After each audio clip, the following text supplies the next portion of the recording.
Thank you, आभारी आहे. तुमच्यामुळे हे शक्य झालं नसतं. पारूस टिफिन सर्व्हिसेसची पहिली ऑर्डर पूर्ण झाली. अहो, आभार कुठे मानताय? उलट पारूचेच उपकार आहेत आमच्यावरती. पारूनं आमच्या आयुष्यात योग्य दिशा दिली, त्यामुळे आम्ही स्वतःच्या पायावरती उभे आहोत. आम्ही आज ऑर्डर पूर्ण करण्यात तुमचा हातभार लावू शकलो आणि यातच आम्हाला समाधान आहे.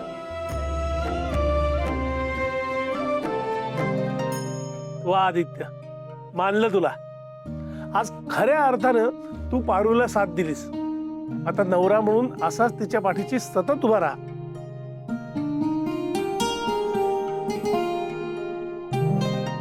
फोन चार्ज झाला. आदित्य सरना फोन करायला पाहिजे.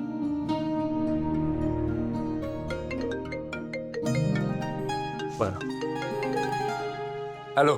हॅलो आदित्य सर, काय झालं? सगळं ठीक आहे ना? डिलिव्हरीचं काय झालं? ऑर्डर वेळेत पोहोचली ना? काही अडचण तर आली नाही ना? सांगा ना प्लीज. अगं हो हो हो, जरा शांत. ऑर्डर वेळेत डिलिव्हर झालेली आहे. ओके, बरं झालं, चांगलीच गोष्ट आहे. पण सर, त्या काकांना राग आला असेल ना? अगं नाही, नाही रागवलेत ते. आपण त्यांच्या ऑर्डर मधली एक भाजी त्यांना दिली नाही ना?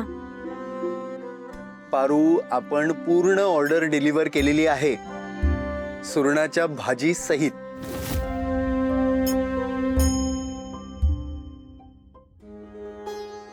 काय? एक मिनिट. सुरणाच्या भाजी सहित म्हणजे भाजी केली कुणी? म्हणजे कुणालाच बनवता येत नव्हती ना, मग केली कशी आणि कुणी केली? सांग बरं, कोणी केली असेल? हो सर, मी कसं काय सांगणार? तेच विचारते ना, कुणी केली? अगं मी तुला तेच विचारतोय, गेस तर कर. सर तुम्ही, बरं ठीक आहे. रूपा ताईनं केली का? नाही ग बाई, मला कुठलं जमतंय. मग कमला राणीनं केली असेल. हाय राम, नाही भाऊजी, हम नाही बनवले पानी. हमका का पता के बनवले बा. देखा, दोघींनी बी नाही केली म्हणल्यावर प्रिया मॅडमनीच केली असणार. जे केली तर त्यांच्याशिवाय दुसरं कोण करणार आहे? नाही पारू, मी पण बनवली नाहीये ती भाजी. हाय, हे बघा आदित्य सर, आता प्लीज सांगा, कुणी केली आहे भाजी? तुझ्या देवी आई.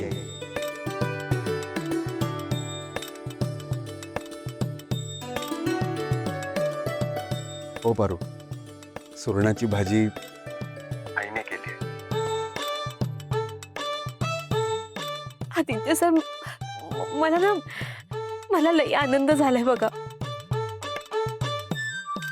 हे फक्त माझ्या देवी आईच करू शकतात.